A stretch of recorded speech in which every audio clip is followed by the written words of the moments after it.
कक्षा 10वीं के विद्यार्थियों को इस वीडियो में अनसीन पैसेज बताने वाला हूँ। तो ये मोस्ट आईएमपी अनसीन पैसेज है।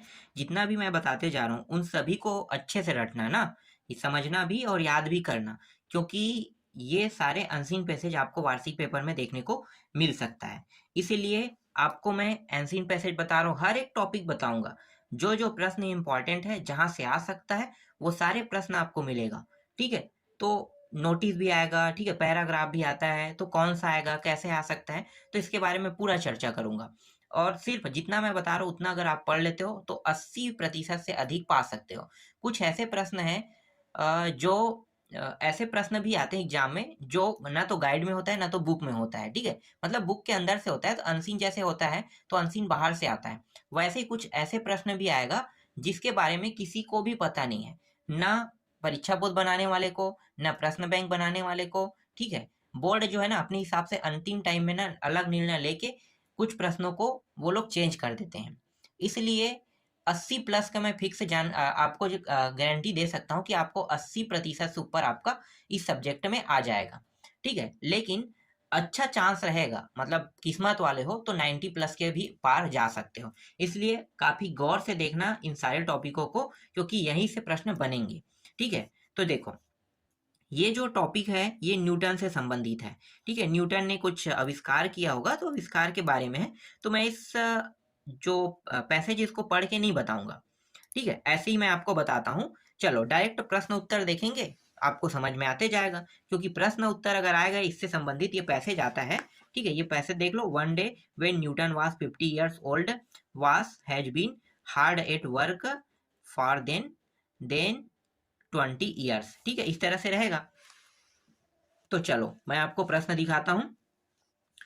Newton one left his dog asleep before the fire, at that time he was. ठीक है, तो आंसर यहाँ पे आ जाएगा 50 years ओल्ड। यहाँ पे लिखा भी है, देखो 50 years ओल्ड लिखा है ना, तो इसलिए अगर स्टडी की बात करता तो यहाँ पे एक और शब्द है 20 year। तो 20 years, 20 years वो लोग जो है स्टडी कर रहे हैं, लेकिन बात जो है वो डॉग की बात कर रहे हैं, तो 50 years आ जाएगा। इसीलिए यहाँ पे 50 years ओल्ड आया है उत्तर में। ठीक है, डी लेना है। इसके बाद देखो, almost any other man would have punished the dog but Newton did not to be to because कह रहा है। ठीक है, अदर व्यक्ति होता तो डॉग को पनिश करता, ठीक है, इस कंडीशन में, लेकिन न्यूटन ने ऐसा नहीं किया। क्यों? तो उत्तर देखो, यहाँ पे आपको क्या लेना है, उत्तर में आपको लेना है he was always kind to his dog. मतलब जो डॉग है या तो समझदार है। ठीक है, काइंड का मतलब मैं समझदार ही समझ रहा हूँ। ठीक है, तो इसके कहने का मतलब ये है कि जो डॉग है वो काफी समझदार है, इसलिए न्यूटन ने उसे पनिश नहीं किया। ठीक है, इस तरह से इसका उत्तर ले सकते हैं। ठीक है, आगे देखो, choose the correct option, the name of the little dog वास। ठीक है, तो डॉग का नाम क्या था? डायमंड था। यहाँ पे देखो मैं आपको दिखाता हूँ, डॉग, लिटिल डॉग, डायमंड लिखा हुआ है, तो डॉग का नाम था डायमंड, इसलिए यहाँ पे ए ऑप्शन आएगा। इसके बाद देखो, यहाँ पे ट्रू और फॉल्स बताना है। तो Newton was very kind to animal, बिल्कुल सही है। तो मतलब न्यूटन की जो अ, देखने की क्षमता है डॉग के या एनिमल के प्रति, वो काफी अच्छा है, ऐसे भी समझ सकते हो। काइंड का मतलब अच्छा भी समझो। ठीक है, काइंड का ओरिजिनल अर्थ मुझे पता नहीं है, लेकिन मैं इसे समझने की कोशिश कर रहा हूँ। एक हिसाब से जब पढ़ते हैं तो अच्छा भी प्रदर्शित कर रहा है, कहीं पे समझदार प्रदर्शित कर रहा है, तो इस प्रकार से ना। तो Newton was very kind animal, तो मतलब उसके नजरिया बहुत अच्छा है जानवरों के प्रति। ठीक है, इसलिए उन्होंने जानवर को कुछ नहीं किया ना, डॉग को कुछ नहीं किया। ठीक है, तो इसलिए यहाँ पे ट्रू लेना है इसको। लेकिन अगला क्या है, न्यूटन पनिश्ड ही डॉग बेडली। तो न्यूटन ने पनिश किया डॉग को बहुत बुरी तरह से, क्या ये सही है? नहीं, गलत है। न्यूटन ने कुछ भी नहीं किया ना, अभी जैसे हमने पढ़ा, तो न्यूटन ने उसे कुछ नहीं किया, लेकिन अदर व्यक्ति होता तो जरूर करता, डॉग को पनिश कर सकता था, लेकिन न्यूटन ने नहीं किया। तो यहाँ पे क्या हो गया, ये फॉल्स हो जाएगा। ऊपर ट्रू हो रहा है, नीचे फॉल्स हो रहा है। चलो आगे देखते हैं। इसके बाद देखो, find antonyms of the flowing word from the passage. तो यहाँ पे इजी लिखा है, इजी का क्या होगा? हार्ड होगा। अवेक, ठीक है, इसका हो जाएगा अस्लीप हो जाएगा। ठीक है, आगे देखते हैं। What kind of paper were lying on Newton table. इसको ढूंढना है, आप कहाँ पे ढूंढोगे न्यूटन टेबल के बारे में? तो आपको मिलेगा यहाँ पे, देखो ये रहा, द टेबल ले अ हिप और पेपर, ठीक है, containing all the fact which Newton had found out during the 20 years। यहाँ तक आपको लिखना है, ठीक है, 20 years तक। तो यहाँ से शुरू करके आपको कहाँ तक लिखना है, 20 years तक। ये इसका उत्तर है। इसके बाद पांचवा प्रश्न देखते हैं। ये है why was the grief at Newton heart. ठीक है, तो ग्रीफ न्यूटन हार्ट, न्यूटन ने अपने बारे में मतलब देखो, चलो मैं इसका उत्तर दिखाता हूँ। यहाँ से आपको लिखना है, Newton open the door and saw that the labor of 20 years was reduced to a heap of us heap of ashes। ठीक है, तो यहाँ तक आपको लिखना है, यहाँ से लेके यहाँ तक पूरा आपको कंप्लीट करना है। तो ये इसका उत्तर रहेगा। ठीक है, चलो आगे देखते हैं। तो ये पैसेज पूरा कंप्लीट हो गया, समझ में आया होगा। ठीक है, चलो आगे देखते हैं। इसके बाद देखो ये वाला पैसेज में आते हैं। ठीक है, ये अकॉर्डिंग टू द लीजेंड है और ये पांडवों के बारे में बताया। देखो पांडवास लिखा है, पांडवों के बारे में है। तो पांडव कितने थे भाई, 5। ठीक है, तो 5 पांडव और द्रौपदी। तो इसके बारे में बताया है कि द्रौपदी को एक फूल पसंद आ गया, एक वैली में गया, मैंने इसकी स्टोरी पढ़ा है, अच्छा लगा मुझे।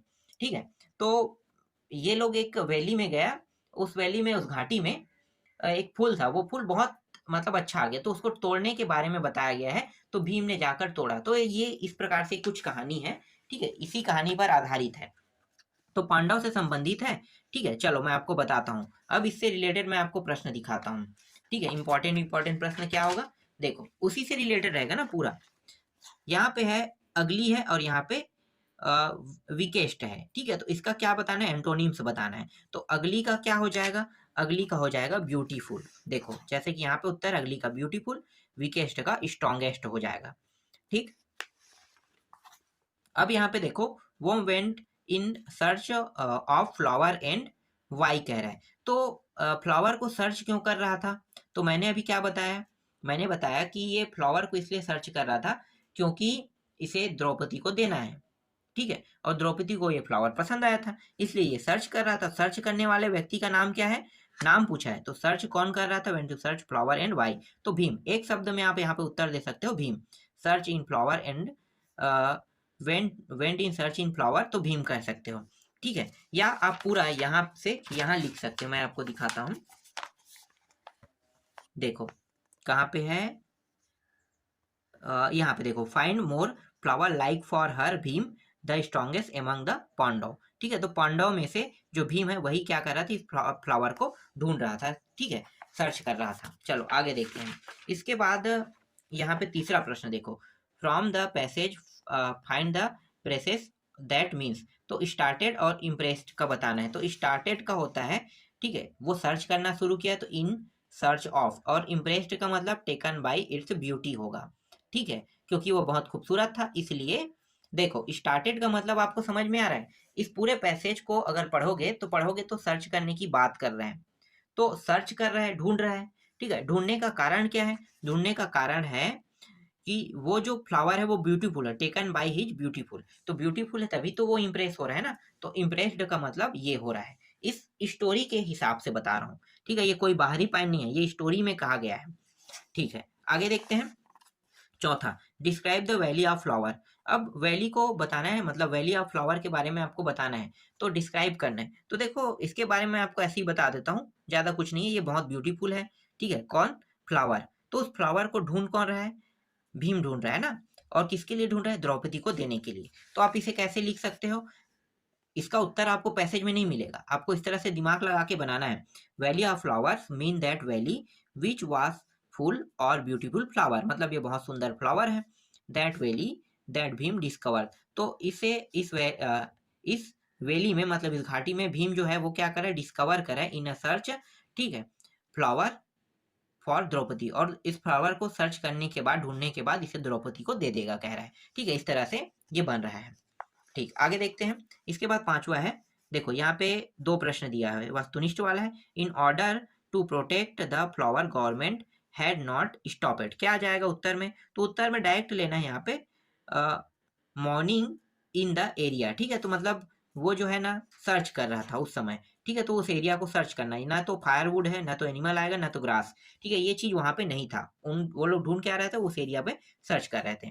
ठीक है। इसके बाद कुबेर रिलीज्ड भीम बिकॉज, उत्तर क्या लेना है यहाँ पे ही वासा पांडवास लेना है। ठीक है, क्योंकि पांडव की बात कर रहे हैं तो पांडवास आ जाएगा, तो डी आंसर इसका उत्तर रहेगा। ठीक है, तो इस तरह से मैंने अभी आपको 2 पैसेज और बता दिया। ठीक है, तो जोड़ते जाना, जितने पैसेज बता रहा हूँ उन सबको अच्छे से तैयार करते रहना। ठीक है, क्योंकि ये इंपॉर्टेंट पैसेज है और यहीं से प्रश्न बनेंगे।